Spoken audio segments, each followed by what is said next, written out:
we have 60 plus registrations. We always assume that 50% of the registrants show up. So we shall ease into this, and I shall shoot the breeze for a little bit. Very nice to see regulars back. Unrehearsed Futures we're attempting to be an ongoing conversation versus a series that people show up and show down for. No, come in and come out for as per their own needs. For those of you who are new, welcome. For those of you who are here again, welcome back.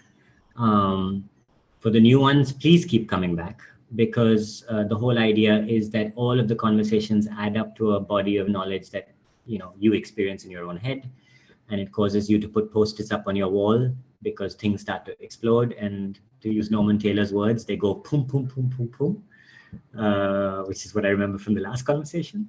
I started Unrehearsed Futures as an idea at the top of the pandemic, I think July of last year. In the middle of the pandemic, but basically because I was trying to answer the question for myself, like, where do we go from here as a drama school?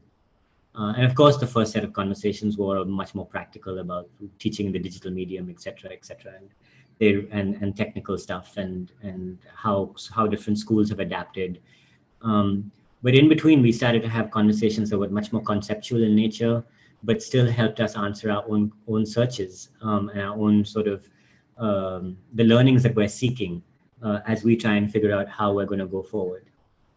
And soon we were joined by the most amazing Amy Russell, who's one of our co-curators. And Amy curated a beautiful series called Responsibility. And you can see all of these talks. They all exist on our website. Just Google the Drama School Mumbai Unrehearsed Futures, and every single piece is there. And it's a veritable library, and I really think that it's worth browsing through almost as a podcast. There's a lot of stuff that got covered and a lot of interesting things that happened. So do look at that. It's all on the website. So that was season 1. But in that, we really realized that we seem to be in a state of constant change and constant disruption. And the pandemic is just one of them. Climate change, Black Lives Matter, a bunch of other stuff.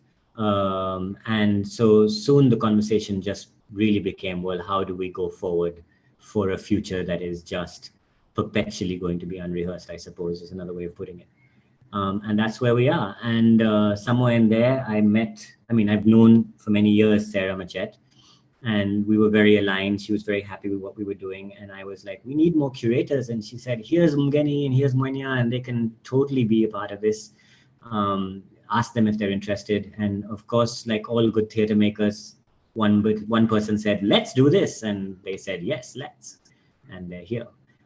So this is season 2. This is the second talk.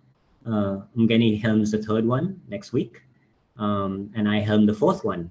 And they will tell you what it is. And in your future Unrehearsed Futures mailers, you will be able to see what's coming and what went.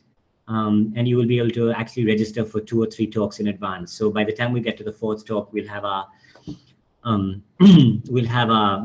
something together and be able to do this. This is a conversation. It's chilled out. So please do feel free to keep your videos on so we can see your faces, or not. But it's nice to feel the intimacy of each other's space. We're joined by Clara and Andoni, and I am looking forward to Mwenya leading her first conversation. Mwenya, take it away. Welcome, one and all. Hi, everybody. Good morning. Morning, good afternoon, wherever you are in your time zone. Welcome. My name is Mwenya. Jehan stole some of my preamble, so we can just cut to the chase. It's quite all right. So the conversation today is under one of the broad umbrellas for season 2, which is Transcendence. And the focus is really on how we might think more expansively about training students in theatre and performance, and what they might go into after their training, how to think about a range of professional practices, perhaps. I mean, there are various terms that we can use here. And I'm very pleased to be joined by two of my favorite people for this conversation. Ndoni Khanyile, who is a broadcast journalist, amongst other things, and a process designer and a facilitator, and also Clara Vaughan, who amongst other things is the head of the Market Theatre Laboratory in Johannesburg. And they will introduce themselves a bit more fully and tell us about their work. Yeah, and I guess what my interest in, my quest, if you will, to steal a phrase from Jehan here, is in really thinking together. I mean, for those of you who are new to Unrehearsed Futures, the idea here is that these conversations are a way to think collectively about how to make some sense of the current incoherence. We were talking about incoherence a lot just now before we let everybody onto the call. Like the time feels a bit mad, and it feels like a way through trying to meet the moment with some coherence is to do it together. So I really invite and encourage your input and your reflections and your half-formed thoughts. That's really the point of this. So I'm going to ask Ndoni and then Clara to tell us who they are and tell us particularly about their work in this context we find ourselves in. And then I'll come in with another question, and then we'll open it up. But along the way, if you have contributions to make, please do so. So there we are. So let's go Ndoni and then Clara and see where the conversation goes. Thanks. Thank you. Thanks, Mwenya. And thank you as well. I spoke to Mwenya a little earlier, and I told her I've got a lot of sort of mama fatigue, and I think just the general fatigue we're all feeling in the world this morning. So gave me permission to say, don't feel like you need to touch on everything in the journey, because there's a lot to cover, but really to just touch on some highlights and some things that have proven to be foundational for me. And some of the interesting direction that that life has taken me, and how I've used my training in theatre performance in every space I've really found myself work-wise. And then, yeah, we'll see what comes up in the rest of the conversation, because I really do want to hear from all of you as well around how you're thinking about some of these things. So yeah, I went to UCT Drama School, where I studied theatre and performance. That's where I met Mwenya. And it was, and still is, an excellent program. Very, very strong skills-based program, where you are helped to develop, fluency in multiple languages, the language of the body, the breath, the voice. Those are kind of very strong elements of the program. And those kind of languages, proficiency in those languages, has been foundational for me. I've taken that understanding through into every kind of work that I've done, really. And while that program was very, very strong in those foundational skill sets, something that I found lacking, and that was a big missing with that, was there was very little professional preparation in the program. It was a 4-year program, but by the end of it, there was very little focus on anything outside of theatre. And at that time in South Africa, there were fewer and fewer opportunities to make theatre and fund theatre. The program, I think, at UCT was developed at a time where it was catering mainly to white students. And white students, the trajectory that was ahead of them was that they would graduate, and likely they would audition for some sort of company, and then they would find work as a part of a company, and that would give them a sense of job security, secured earnings, and the ability to create in collaboration. By the time I was a student, I started in 2001, 2002, I started. That program had long since fallen away. And there was no kind of clear roadmap for students as to what a possible career could look like. What are some of the likely ways that you can earn a living and support yourself doing this work? I graduated never having written a funding proposal, not understanding how to do budgets, not knowing how to look for money to create our own work, not knowing how to think about myself as an engine and a hub of my own creativity. And that requires certain abilities and skills to make that happen. You need to be able to budget and create and do all of that. So there was very little of that, and I had to find my way, as all of us did as we went. And thinking about this topic, I realized that, you know, my work life has been characterized by a series of what I feel like are a combination of happy accidents, of disappointments, and sort of global events that forced me in a certain direction, or opened up new unexpected doors to newness and new opportunities.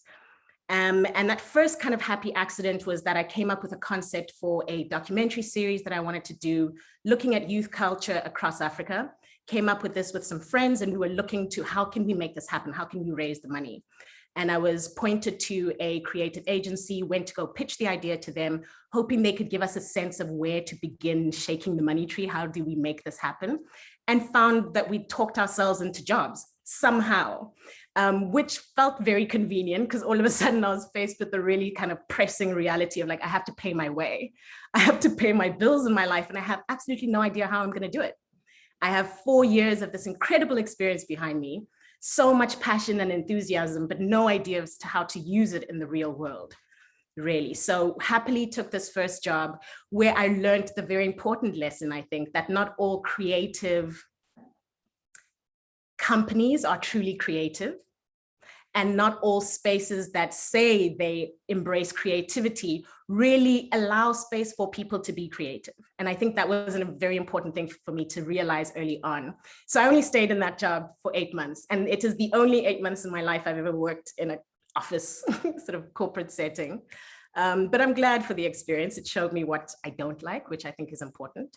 And then after that, really just started exploring working as a freelance actor, and was really lucky to be cast in my first television production, which was a huge one in South Africa because it was based on the 1976 student uprisings.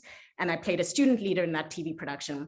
I remember the first episode was watched by like 8 million people. So it was the strange thing where from one day to the next, you went from being completely anonymous to people knowing who you are when they're packing your shopping bags, which was a very strange experience. But at the same time, also being introduced to this television landscape in South Africa, which is so different to the world of theater and what drives us and feeds us in theater. You know, TV is its own different animal. And that was, you know, the disappointments, one of the disappointments that I'll definitely touch on, that while the opportunity to make really great TV was wonderful, the workings of the industry were a very, very difficult revelation for me. And it turns out that the director of the first show that I was in years later turned out to be the first South African man implicated in the Me Too scandal. And while I wasn't personally sort of targeted by him on that production, it did begin a series of events where I encountered powerful men in the television industry acting as gatekeepers and acting as the sort of deciding powers of who gets opportunities and who doesn't, who works and who doesn't, based on who's willing to play the game. And as a very young, you know, at that time I was like 23 or something, as a young woman in the industry, you're so vulnerable. And I responded, you know, I don't take well to feeling so constrained. So I just decided really to take myself out of that entire space of the industry, of the work in a lot of ways. And that's when I went and sort of pivoted to go and do a master's degree in broadcast journalism, because I felt like there's so many stories to tell. There's so many ways to tell stories. I wanted to collect more tools that would allow me to tell different types of stories. And I knew documentary making was something that I'd always had a deep love of.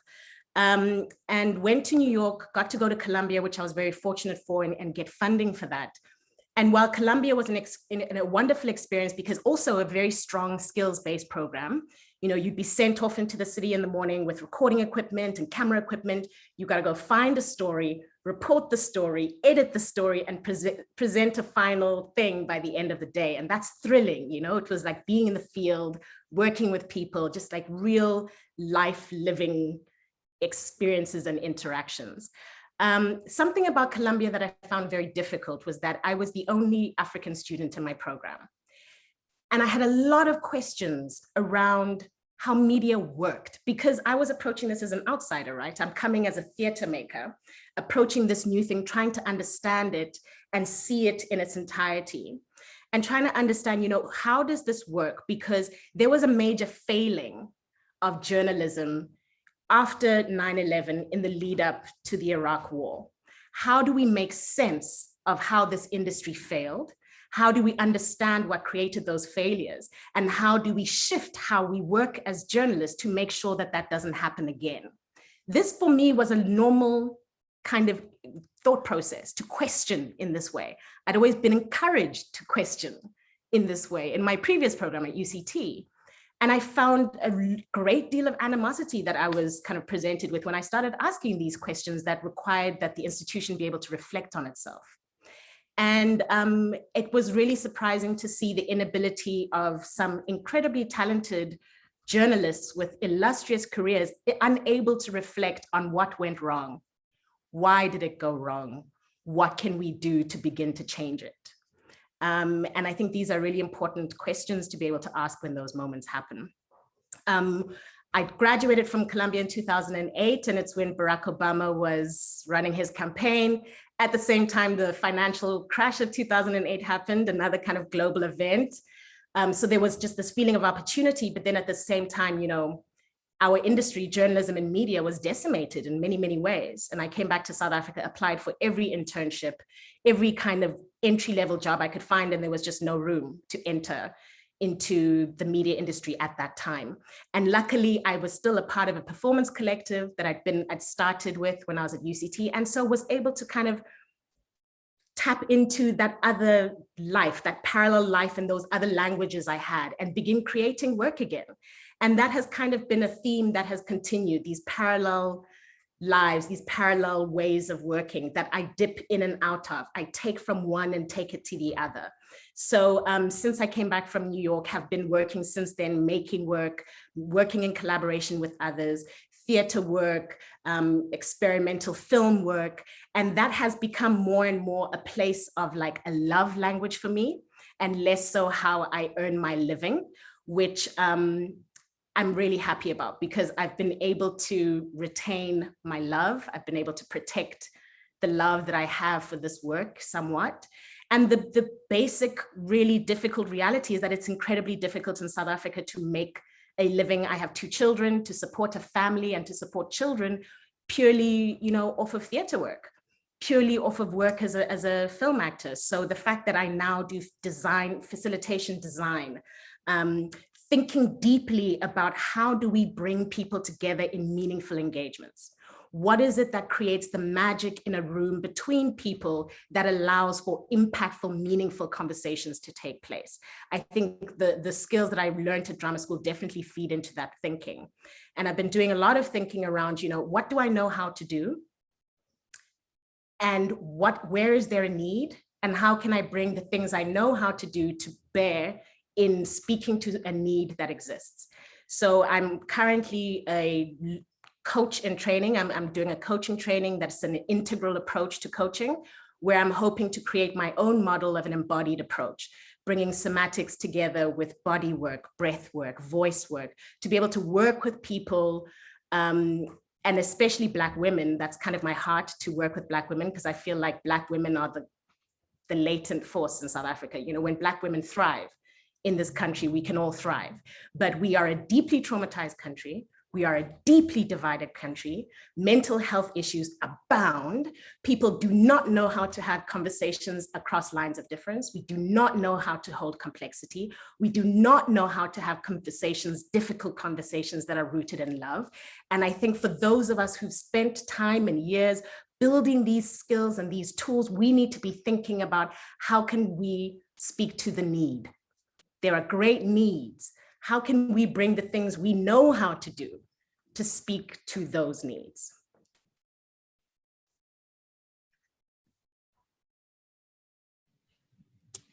I kind of want you to just keep going. Thank you. Amazing. Thank you so much. Oh, there's so much there, so much there. I'm really looking forward to joining dots with what Clara, hello, Clara. Hello, Clara. Clara, over to you, and then let's see where we go. Thank you. Hello, and I'm very excited to be in this collaborative conversation, and particularly excited, Ndoni, to be in a conversation with you. Already what you've said has got so much resonance for me, and so much, so many dot joinings already happening. And I think the insights and the experience that you have give me, as the holder of an educational arts space, such a lot of clues, I guess, such a lot of questions and thoughts for possible directions. So maybe to start just by talking a little bit about the Market Lab. The Market Lab basically exists for the benefit and the development of emerging theatre makers, mainly between the ages of 18 and 35, and mainly from poor or marginalized backgrounds. And it's concerned with a sort of approach to theatre making and to the training of theatre makers that is informed by this word laboratory and all that it suggests.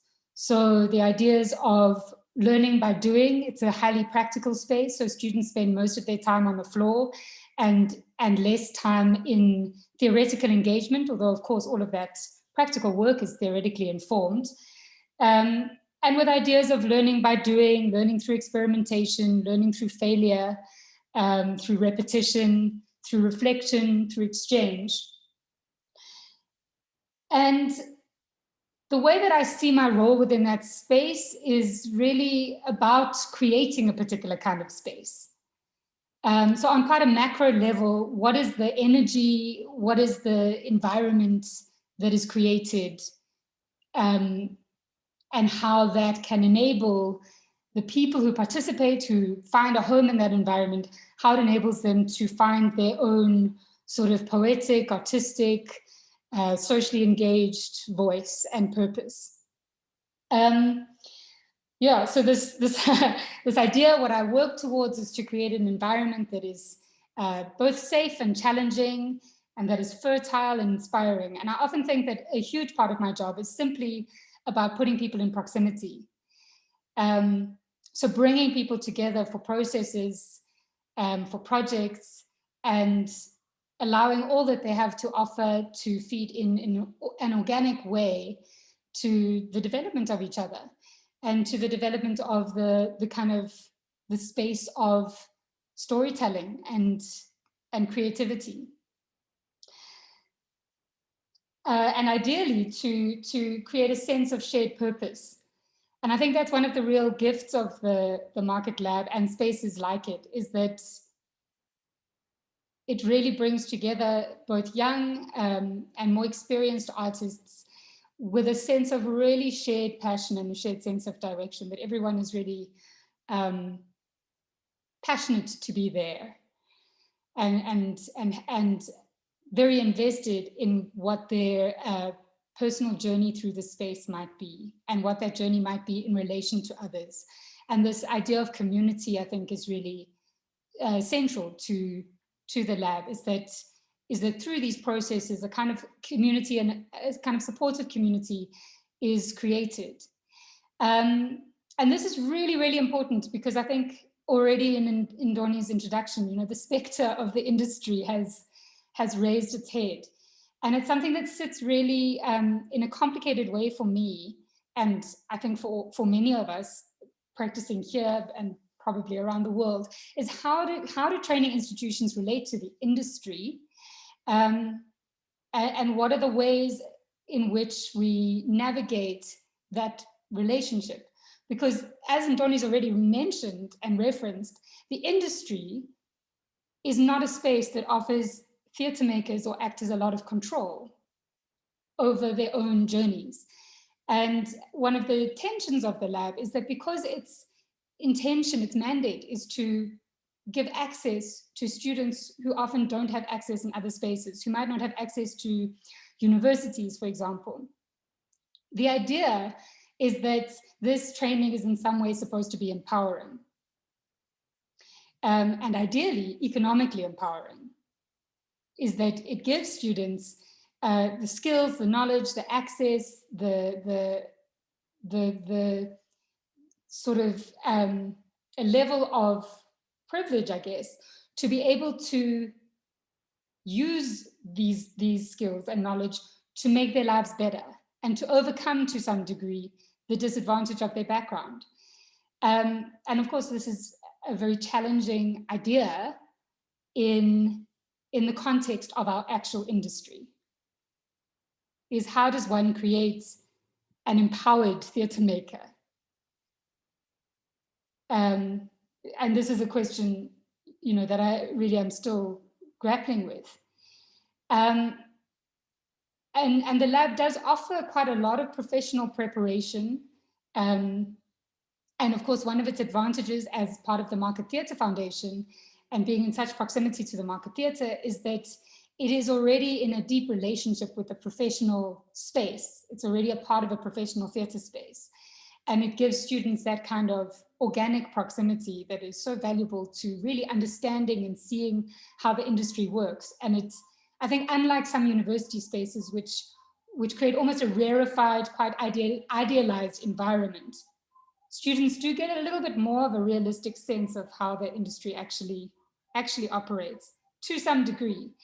And listening to Ndoni made me think about the fact that although our professional preparation, I think, is quite strong and quite comprehensive in many ways, it is very much located within the assumption that theatre makers are going to find their space and their work within a very particular industry. And I think that's something that we perhaps need to start thinking more expansively about, especially in perhaps the potential for spaces like the lab to leverage the training in a way that can bring about certain changes within the industry itself, rather than only thinking about how does the training respond to the industry as it is, but how could the training actually affect the culture of the industry itself.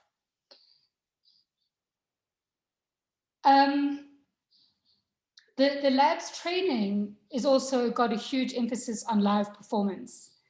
And the assumption, even though we recognize that many graduates will go on to find careers, for example, in TV or film, there's a sort of assumption, I think, that live performance is a really good foundation for everything. That if you train people in live performance, that the adaptation to other formats, to digital formats, for example, is relatively simple. And so it has a really strong tradition of live performance and some of the ideas that also go really strongly along with live performance. So it has an emphasis on collective creativity, on the idea of collaborative theatre making. A lot of the work that the lab makes is ensemble based, and this is one of the real strengths and the reputation of the lab. And also really looking at ways to integrate the whole person into the process. That it's not an idea of the person as a blank slate who needs to learn skills, so much as a person going through a process of investigation and gaining skills in which they might better express this sort of integrated self. I'm particularly fascinated within the space of the lab. I think my particular passion at the moment, I've been there since 2013, so I've gone through a series of passions, I would say, is around the undoing of perfection. Starting with myself, the ultimate perfectionist. But really, the way that our school system is set up and so much of our society is set up is so much geared towards a particular, the ideas around getting it right and getting good marks and being better and comparison and getting approval.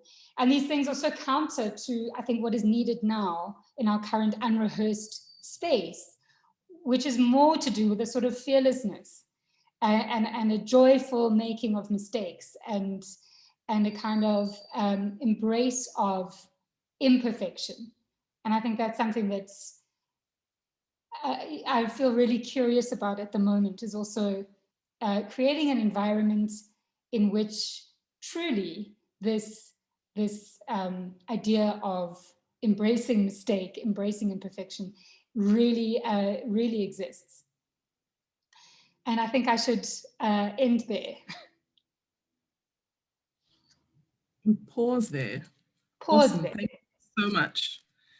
Oh, this feels so rich already, and there's so much on the table already. I'm going to ask one more question that maybe each of you can respond to briefly, and then, everyone else in the room, please jump in.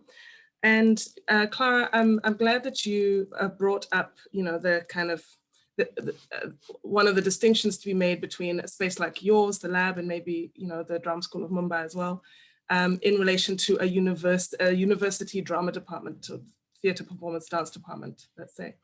And my feeling, having kind of dipped in and out of the lab and, also a space like UCT, is that the more market lab-like training spaces are much more agile.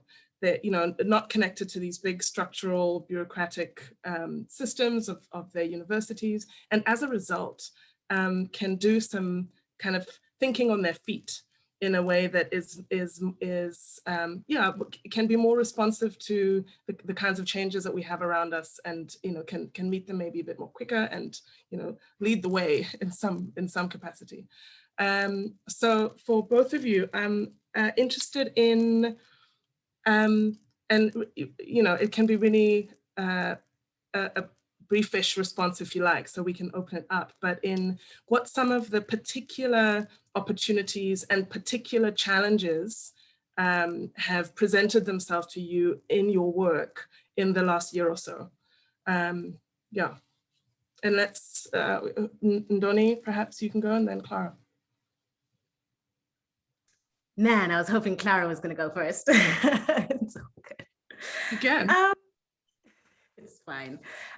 In terms of opportunities, it's interesting because as difficult and disorientating as this COVID-19 pandemic has been, I cannot deny that there have been enormous openings of newness for me, to step into a new way of being, a new way of working, and a new way of even understanding what is possible for me work-wise.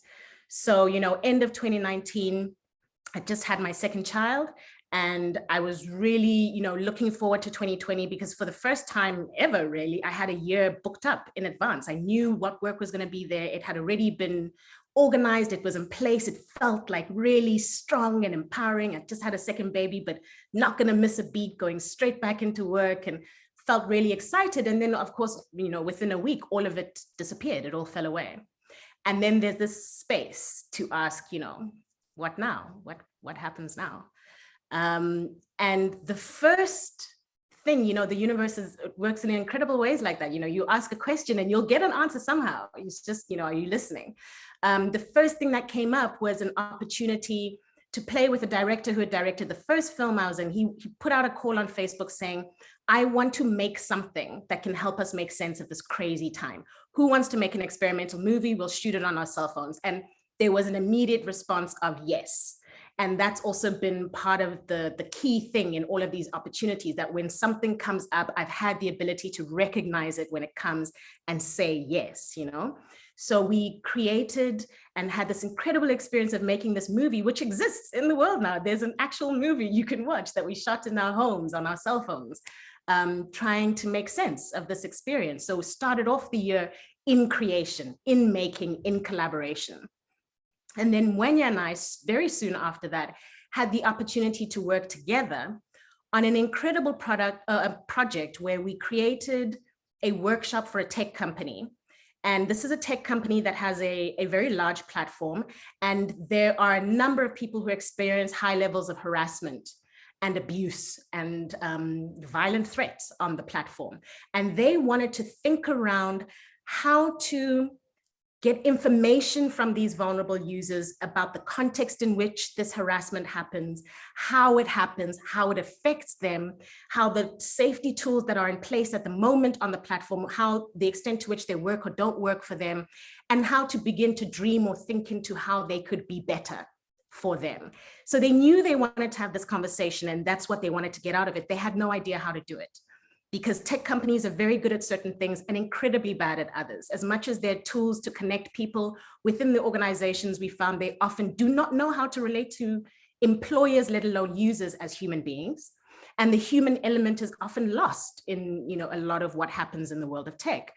So thank God they realized that limitation and then reached out to us saying, we know we need some kind of creative out of the box approach of how to have this difficult conversation, how to do it in a way that's not extractive, that is respectful, that creates a safe space for people who have experienced high levels of trauma as a result of their presence on this. So understanding that there was an element of sacred space that needed to be created. It needed to happen virtually. They needed to be able to do it in a way that wasn't extractive, that was deeply co-creative, but didn't have a sense of how. When Wendy and I began, we had no idea either, but through this process of working over 8 months, found ways, and a lot of what we brought in, elements of ritual, how we start a session, how we end a session, understanding what is it that creates safety? What is it that is an invitation to people to participate rather than, and thinking very deeply about the architecture of creating an engagement like that, especially virtually, because the virtual realm is so challenging for so many reasons. There has to be a deep level of thinking about that invisible architecture. So that experience really opened up and opened up a door in my mind that said, there is something that we found in this really wonderful, joyful experience of creating this workshop that tells us that what we have and what we know how to do, how to be with people, how to hold space, how to create a space where people can bring themselves fully. We know how to do this because of our experience in making work, in our foundational training, and this is another unexpected space that we're finding that it can find expression.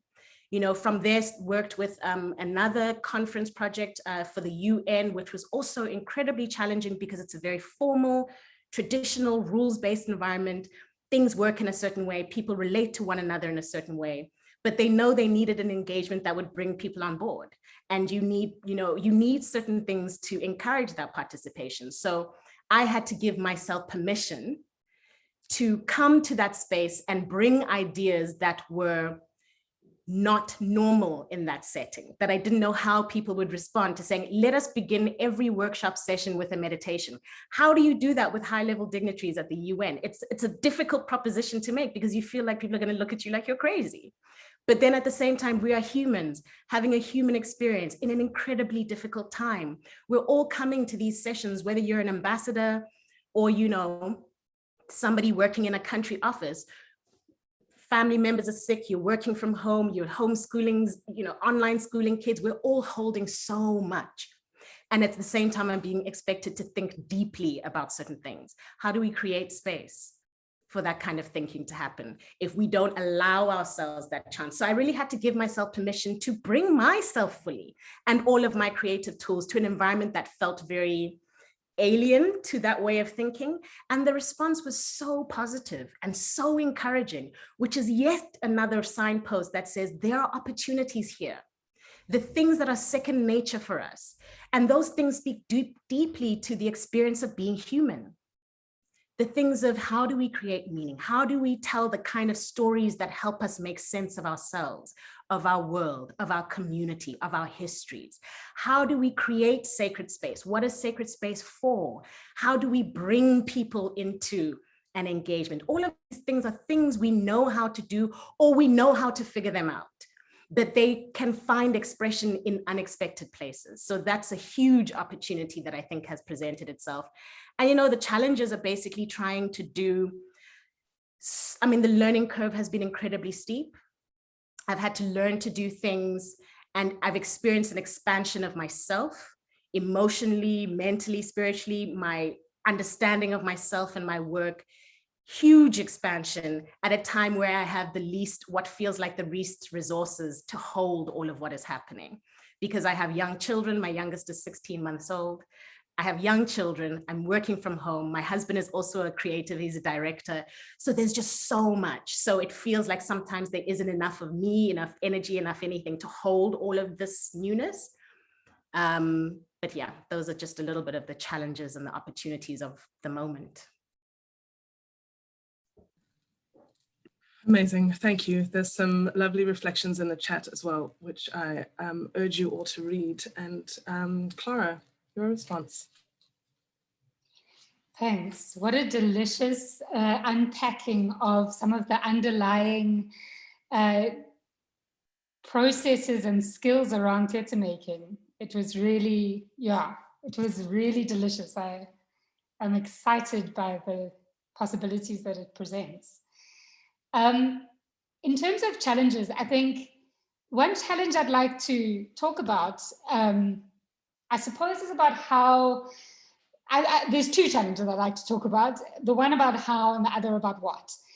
And obviously, the how of theatre making training, theatre making processes has been profoundly challenged in this time, in the last year, with so much being online, so much being digital. But actually, one of the challenges for this, for me, that has been quite profound is about some of the assumptions that I had about ideal pedagogy and what really was going to create a fertile environment for students. So I have all of these ideas which sound very reasonable to me, which are that ideally students should be in an immersive environment. They should be working intensively in spaces with each other, highly practically, very embodied, very physical. They should be doing, and this is going to be the best possible experience for a young theatre maker. And of course, this was impossible last year. The amount of time that students spent in the space compared to previous years was, not even comparable. And yet, there were some benefits and some consequences to that that were, for me, entirely unexpected and entirely positive. I felt that for so many students, there was a real maturity, a real response to the challenge, a real clarity of intention that emerged. I mean, never before had a student had to be so clear that this was something that they wanted to do, because doing it in your lounge, surrounded by your family, giving you notes while you are practicing your monologue, with no data, all of these horrible challenges, it's not nearly as much fun to do in this way. Really asked students the question of whether they wanted to do it, whether the benefit for them was enough, and whether their passion was going to take them through this remarkably difficult phase. And I was really struck at the end of the day, at the end of last year, when our students graduated, at how ready they were to graduate, how calm, what a sense of perspective they had. And also, I must say, how few of them intended to go only into theatre or regarded themselves only as theatre makers compared to previous years.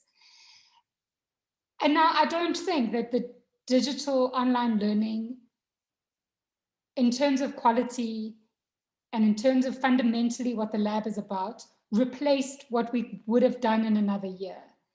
But it did expose some other opportunities and some other practices and the kind of the positive or the constructive possibilities of these immense challenges that were posed for the development of young people, that all of us, grow under pressure and grow under challenge. And although I know this on some level, it was not what I expected. And so this pedagogical challenge is one that I'm still sort of sitting with. And the second part is sitting with the what, is what we teach and why. Because right now, we're teaching mainly in person. Our students are coming every day. Our actual capacity to teach as we would usually teach right now is not that affected. We have safety protocols in place, but we're not doing online teaching at the moment.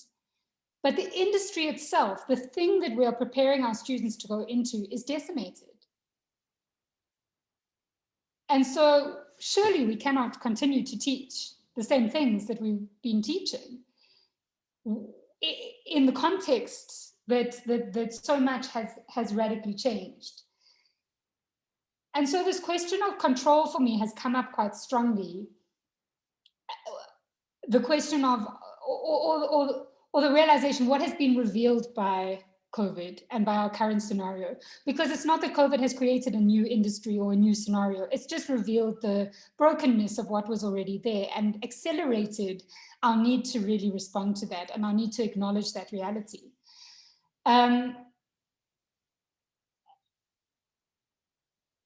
And so this question of how do we prepare young people to take on their future with a sense of control, and that it's not going to be about good luck, and it's not going to be about meeting the right people, and it's not going to be about the right place at the right time, all of these languages. And I do think one of the opportunities for us, or one of the imperatives for us in a way, is to examine the implicit assumptions that we make about theatre and performance training and make them explicit, and then potentially challenge them.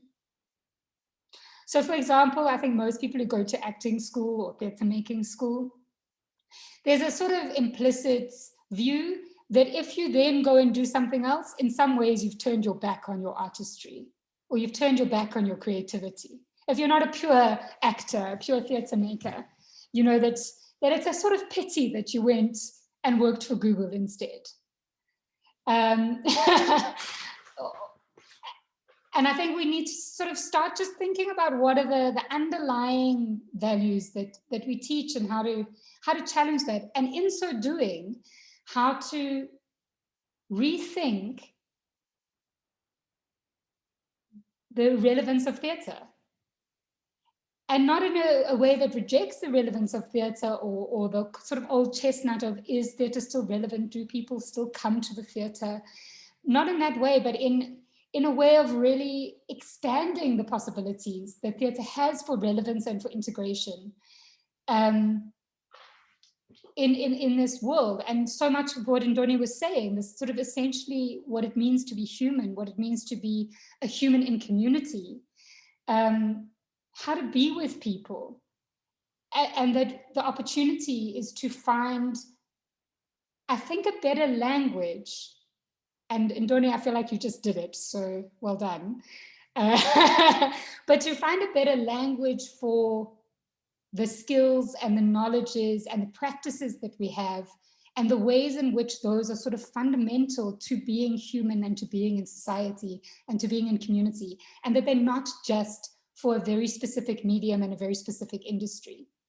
So rather than saying I'm a theatre maker and expecting the rest of the world to assume a bunch of implicit practices and skills that you have, to be able to put that into words, and to also be able, and you mentioned it, Ndoni, as well, to really be able to own what that is. So to be able to be in a virtual room of UN dignitaries and go, this is how you are going to participate better, because I know how to make a space that enables that, and to really be able to know that that's what you can do, and that is extraordinary and unusual and specific, and that it's not just that you happen to have this meditation practice that may or may not work, but that we really have the confidence in what we offer, and that there's no sheepishness. You know, I think no apology for the value of these things in a wider context. And for me, I think this is it presents some really exciting opportunities within a world now where we've learned, or certainly I've learned, that change is not that big a deal. That change, that radical change and radical rethinking is not the end of the world. You know, that we've seen so much, and we've seen so much change that we've been able to absorb. And I think certainly for me, my internal expansiveness about navigating that change has been dramatically increased.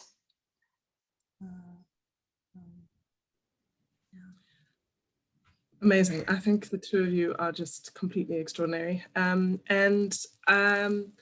So much of what both of you are saying is making me think about something about revaluing the process part of the making. And yeah, among the things to possibly shift is where we place emphasis in terms of value, that there's, you know, something about being able, and only, as you say, to create an architecture of engagements. We do it without thinking. It's like completely second nature. But to make the skills in the process more explicit and more articulate and more valuable even in our own minds, yeah, might go some way, at least for me, you know, in terms of rethinking all these ideas about value and skill and, you know, articulation. There's some really interesting things in the chat that maybe we can pull through. Either Jehan or I think it was Ali or Mbongeni who put things in the chat. Do you just want to speak some of those thoughts and get a conversation in the room going? I invite you to. Oh, I was hoping that typing would remove me from being in the spot. I guess the last comment I just made, firstly, thank you, Ndoni, Wenya, and Clara for those absolutely kind of gripping and really kind of rich reflections. I'm certainly taking a lot from this that is helping me rethink what I'm doing. But I guess what Jehan was picking up, I was responding to. He was talking about having to kind of manifest this mental shift from thinking about actual physical space to what digital space means. And all I was adding was that in the same moment, I'm very alive to what Ndoni pointed out, which is in the embrace of those spaces that we need to be aware of the, I guess maybe implicit is the right word, politics that undergird those spaces. So what are the invisible architectures that shape how we access, engage in, and mobilize those spaces while still taking them in hand and deploying them to our own ends?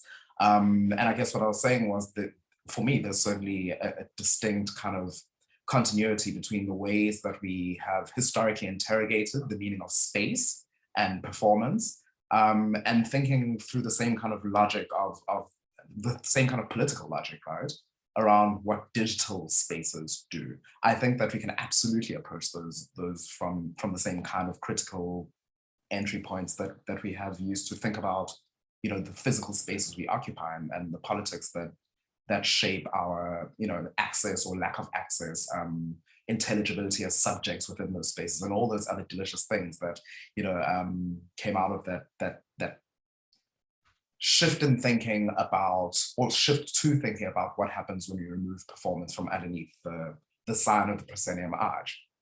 Yeah, this is all terribly exciting for me and is as provoking as it is kind of frustrating, because right, you're in the thick of it trying to figure these things out. I'm going to stop there because I'm going to continue if allowed to do so. Can I jump in? Thank you. Yes, please do jump in. Yeah, sure. I'm really excited to hear all these amazing things, and thanks Mbongeni for laying that out as well in such a beautiful way. And the point I was making in the chat was jumping off of Clara's thinking about power and control and kind of revisiting that within oneself. And I think this is really, it's really a beautifully profound and hopeful moment if we can enable ourselves to be vulnerable. And that's really hard because in so many of those structural ways about COVID-19 and how that affects people disproportionately, you know, we're experiencing vulnerability in very differential ways. But this kind of personal sense of vulnerability, and how might we kind of dig deep into ourselves as we're thinking of, oh gosh, this is really a hostile environment to be a creative at the moment. I hate that word creative, but I'll just use it for now. And so how might I need to flex and adapt? Yeah, I think students all across the world are experiencing this kind of profound vulnerability, and it's a huge responsibility for educators to make that vulnerability okay, while we're also experiencing it in that moment of going, oh my gosh, how do we change what we do? But yeah, just what a beautiful conversation. Thanks everyone. Thank you so much, Ali. Your sound was getting kind of louder and softer as you were speaking. So when you speak again, maybe come closer to your mic. Thank you so much. Something I want to just pick up on from what you were saying that you made me think about is Clara, you were talking about the fact that your second year students at the end of last year, were surprisingly in your mind ready to graduate and relatively unruffled considering the context in which they were graduating. And I really have to say, from having taught at the lab and made work with the students, and first of all, it's one of my most fulfilling places in which to work, full stop.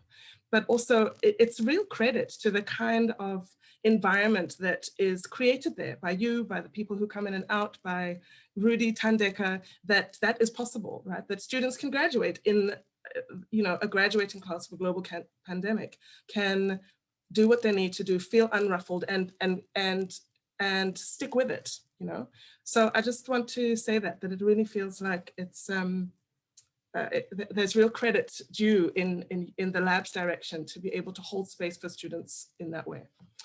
Anyone else have thoughts, things that are bubbling for them at the moment that they want to put on the table and share? Ndoni, go ahead.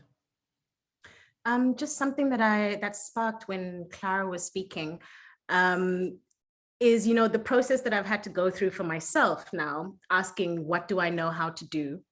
Where is the need? I think that is a line of questioning and reflection that institutions, universities can and should engage in now. What do we know how to do? And where is there a need to begin thinking about what are the opportunities that exist beyond the traditional, avenues that we know of? How can we access new spaces? And, places that are independent like the lab and the Mumbai school are different, but with UCT, it is a part of an institution, which is an opportunity that can be taken up. And I don't think that it is often enough, where the university, the drama school is physically, separate from the main campus. Main campus is in Rondebosch in one suburb, and the arts campus is in town. So there's a physical distance, but you also have a really well-resourced theater that is on the university campus that most students will never visit until they graduate. What a missed opportunity to make that space central to the life of the university, a space that invites students in no matter whether they're performance students or not, a space where lots of things happen, not just performances. But also this idea that, through the university, you did a dual program, a dual focus program, where after 4 years, you come out with the theater and performance qualification. But I also then chose English literature as my dual focus. You could choose gender studies, African literature. Most students chose the literature and the gender studies during my time. But imagine what an opportunity if you had drama students taking a dual focus in psychology, maybe, where they could spend their time thinking about neuroscience and behavioral sciences and all of these new discoveries that are made. Because the interesting thing, Clara, as well, is that the research is catching up to the things we've already known and been practicing for generations, things that were handed down to us that are built into absolutely everything we do. The understanding that the main deciding factors for, people's success, a sense of contentment in one's life, getting to the end of one's life and feeling like you feel good about the human experience you've had. It's not about talent. It's not about the accident of being born in a wealthy country, the access to resources you have. None of those things are the critical factor. The critical factors, the research shows, emotional intelligence, self-awareness, the ability to reflect, change one's mind, the ability to work with others, to bring others' ideas on board. These are the things we do. And the science coming out of the most respected institutions backs us up. So we need to have that confidence and the information to be able to say, because we know it's real, but sometimes you need to be able to quote the science to get your foot into places and spaces where they don't understand what it is that we do. To then be able to understand what are some of the spaces that we can take these core skills into. But it's a different understanding of that question. What is it that we know how to do? And I hope that UCT can begin inviting students to explore other departments for this, parallel studying, and to bring students from other departments into the arts campus to experience what happens there. Hi, Kyla, I see you've got your hand up. Kyla, please go ahead. Let's go Kyla and then Lesego, and then there's a question from Jenny in the chat. Welcome, Kyla. Thank you, Ndoni. That was really well said. It really hit me there. I just wanted to, I'm not sure if they comments or I don't know, but I just wanted to be part of the conversation. The first point I wanted to make is that I have quite a lot of interaction with the lab and have done for over several years. I'm not a permanent teacher there, but I'm a fairly regular teacher, and I've just finished teaching a Buffon module at the lab, which I'll talk about in a second. But one thing I want to say, I also run a theatre company in Joburg, and we, as a rule now, actually, we've been going for 10 years, and almost as a rule, we seem, no, let me not say as a rule, but we seem to always employ performers from the lab or institutions like Magnet, where there is a more, you spoke about a more flexible or fluid, I can't remember the word exactly, but an ability for performers to adapt to rapidly changing circumstances and who are ready to work. They're ready to get on the floor, and they don't have a lot of institutional baggage, you know, like we can't do this until we've done this. They're ready to start devising. And as an employer of theatre makers, I prefer or let me not say prefer, but I find myself continually drawn to this kind of a team. So most of our productions actually have included lab graduates over the years. That's the one thing I wanted to say. And just on the note of like, not necessarily training only performers and theatre makers. You know, I think this is critical. As you say, Clara, that our industry is a mess. I'm often find myself teaching and thinking in the back of my mind, obviously I don't bring it to the forefront because that's kind of taking away a little bit of the experience of the class. But in the back of my mind, I'm going, oh my God, what are you going to do? What are you going to, as an employer, myself an employer of artists, I know how rarely I have money to pay artists for a proper in-depth rehearsal process. So this last course of Buffon that I taught the second year lab graduates, we've just finished. I kind of brought that front and center. I was like, guys, this is not about being a Buffon. It's not about doing a Buffon piece. It's quite niche and a little bit Eurocentric as well. But it's about accessing a tool or finding a tool in which you can find your Buffon voice, in which you can say something about the world. And South Africa is rich pickings for that, whether you are a performer or a writer or a journalist there is so much material, and it's about finding a Buffon gaze for the world, not necessarily training to be a Buffon, you know, and they really responded so well to that. And our final showing was like incredibly cathartic and so rich in material, in source material. And I just wanted to add that to say that I really echo what you're saying, all of you, about the difference between these kinds of institutions and the kind of performers or theatre makers or poetic voices they are putting into the world. Thank you. Thank you, Carla Davis, very much. Lesejo, welcome. Oh, good God. Hi, everyone. Thanks, everyone.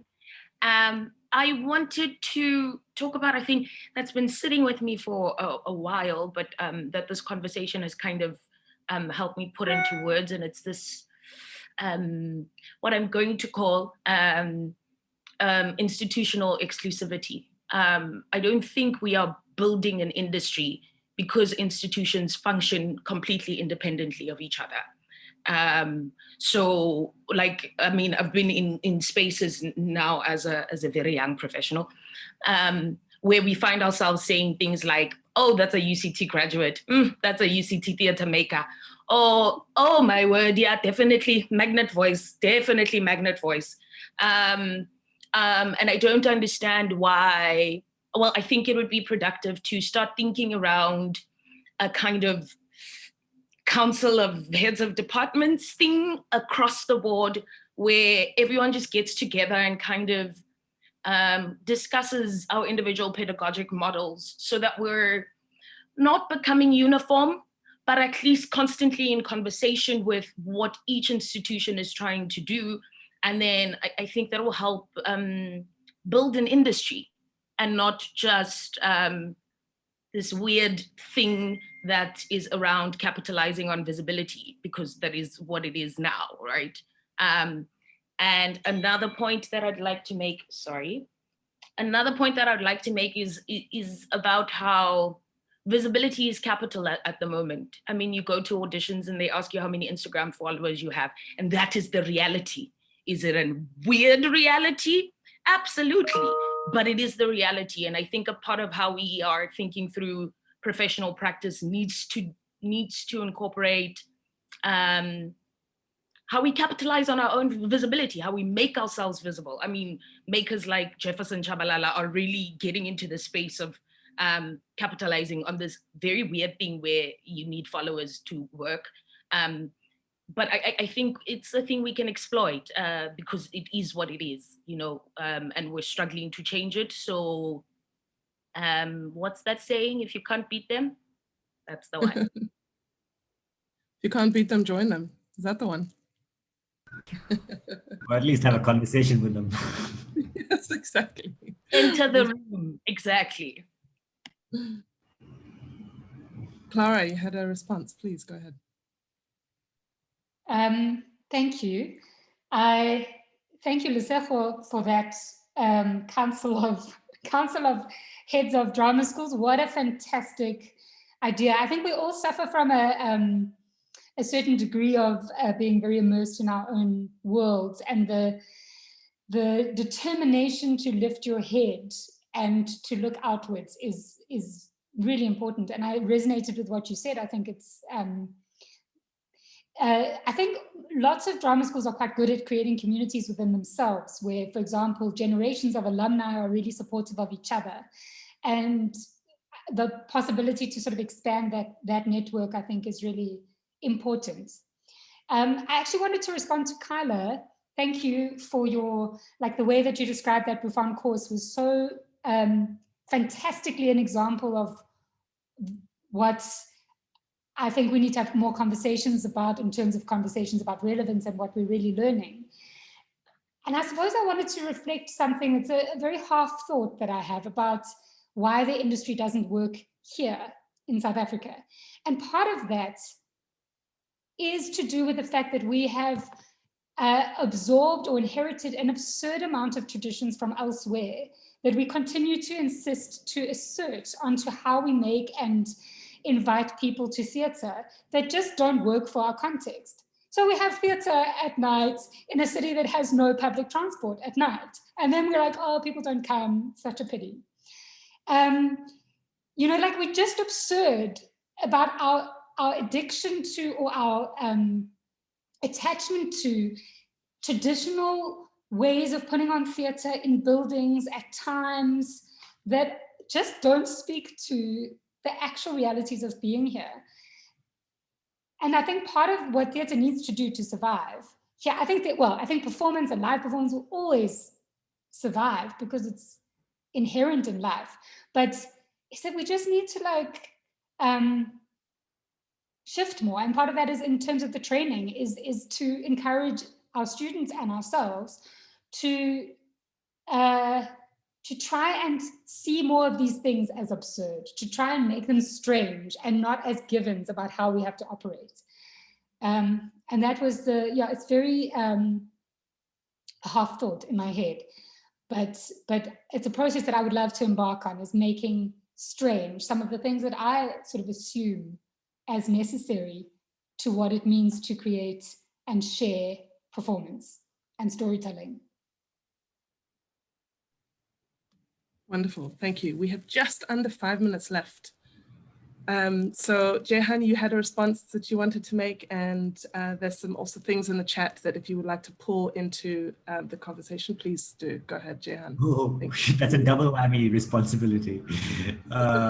Okay, the first thing is, let's go. I think you understand. I mean, it's so crazy that everything is popping in terms of resonances, because and I've been saying this in the chat as well, you're thinking about, like, I'm just seeing a universality. It doesn't matter that it's contextualized right now in South Africa and the conversation's happening in that direction. But my response to this thing of heads of department having conversations together, I actually think that, and I'm not putting a plug in for Unrehearsed Futures, but I actually think that all the stakeholders talking across the department. So if suddenly it's Clara and Jenny, or a student from Clara's place and Jenny, or something like that having the conversations, that's all we need for the industry to sort of really start to cross-pollinate of each other. It's to get everybody who's in each well and each silo to start realizing that there are no silos and they can actually start talking to each other. Nothing would please me more than to see DSM students working with the National School of Drama students, or working with people who've been trained in different ways, because formal training is not the only way in India, for example. So I do think that this model of more pluralistic spaces where we just hold space and the conversations, as Clara said, putting people in proximity with a bit of a purpose, should really help articulate that industry. And I think holding space in this way, so you could do a version, a format like this for exactly to solve for that problem is a thought. The second one is this thing I want to now read about, Cruel Optimism by Berland, and this idea of the things that we need to make strange for ourselves, like Clara said. I feel, hold on, just lost my train of thought, but it will come back in half a second. We have to, no, I've lost it completely. Oh my God. You were talking about optimism. You were responding to what you said. It will come back. Yes, that's what it is. It's what Undeni said about when she first talked about talking ourselves into jars, and then later on talked about, I needed to give myself permission to do this, right? And I think that somewhere is just juxtaposing this idea that we need to give ourselves permission to re-question the traditions, or to stop thinking, like, this is another version of talking ourselves into jars. And I think that we have to, I think that's what this moment of heightened crisis affords us, is the unlearning, relearning space to be just that much thicker. But if we don't, I keep stressing about the possibility of lost opportunity, like are we losing the opportunity to change as much as we ought to change? Because you also see the countercurrent of, like, when things return to normal, when we can go back into live space, constantly fighting to get back that was lost. And I'm a little concerned about that, and I suffer from it as well. And I'll just bring back one more point that I felt over here, is that we're still married to space, physical space, theater as that co-convening space. We have just finished a 6-month course on theater making in the digital space purely. And then we gave them creative collaborative labs at the end, because it wasn't theater, it was something else that we were collaborating on. And what they came up with just proved absolutely that it works, that I can teach across this medium. And as somebody said in a previous talk, I can across this medium transfer to you the tools with which you can learn creativity for yourself.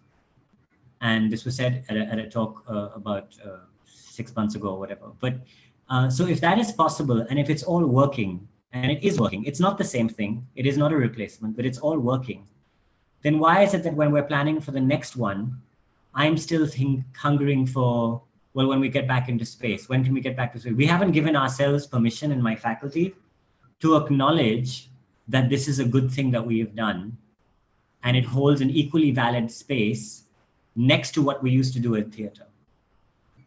And that's why I said that conversation is still not complete. The transitional way of thinking is still an imperfect and incomplete transition, because I'm still hankering for the old, and I still haven't valued the new.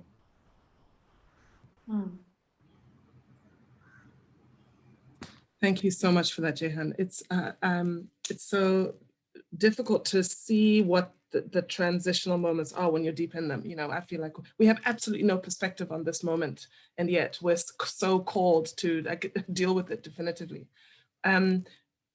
So it's 1:15 on the dot, and I need some guidance as to whether to officially close. Let me just tell you what happens. So we officially close, the recording stops, and then there's an after party. So we can do that because I know Kyla has a hand. There's some amazing things in the chat. Jenny has just shared a beautiful note here. So Jehan, those who know the rules of Unrehearsed Futures, is that the way to go? Shall we officially say thank you and how wonderful? Okay. So officially say thank you and just do a little plug on where they can find this talk and to come back to the next talk and let Mngeni sell it a bit. And I can sell the one after that a bit. And then we close officially. And then after that's exactly what we're going to do. So thank you so much. After this, I feel like we're in midstream. So if anyone is feeling like you're in midstream and you want to stay and hang out and chat some more, we can definitely do that. But for anyone who has to leave and teach and get on with your day, thank you so much for this conversation. Ndoni, Clara, really, I just feel like inspired and wide open and curious, and I am so thrilled that you were able to be here and be in conversation and share your wisdom, and thank you for the contributions in the chat. Bongeni, do you want to quickly plug the next Unrehearsed Futures that you're hosting? Yes, absolutely. Thank you so much. Yeah, so in many ways, next week's conversation is an almost direct continuation of this one. We're going to be thinking again about the kind of current status of the world and the industry, but less so from the perspective of pedagogy and training, as we've been discussing here, but thinking more around the limitations and opportunities for ultimately a paradigm of performance that requires one to be in the body in physical space, or that is animated by that sense of liveness. And the conversation will be grounded in thinking about a colleague, Tony Miyambo and Palo Opalo, who are a performer and an adapter who adapted Franz Kafka's A Reporter and Academy into this beautiful one-hander called Kafka's Ape, which is a touring work, but is in a moment of kind of reimagining itself for want of a better word, right, in the current moment. So we're going to use that as a point of departure to reflect on what it means to be practitioners in this particular moment. Yeah, so I'm hoping that you can all join us next week. This is such an exciting kind of format. I'm really getting into it. Great, thank you. Fabulous, thank you. Jehan, do you want to do a quick plug on yours coming up the week after? Very quickly, a week after that, a time zone near you. If you've registered, you will get mailers, or if you want mailers, sign up to the mailing list and check us out. Keep on following the DSM page on Facebook or the Unrehearsed Futures page on the Drama School Mumbai website. Falguni will put that into the thing. I don't know how I'm going to top this one, but I've got two amazing speakers, Amitesh Grover and Benjamin Samuels. Ben is from Limbic Theatre in the UK. Amitesh is from the National School of Drama, but calls himself an interdisciplinary artist. They both come from the theatre world, but they both have spent a lifetime working beyond the borders of theatre in terms of the medium. And as soon as we got into lockdown, Ben came in, and in fact, Falguni was in the lockdown batch, the batch that had to sort of get suspended. Falguni, who's here on behalf of the DSM offering valid tech support.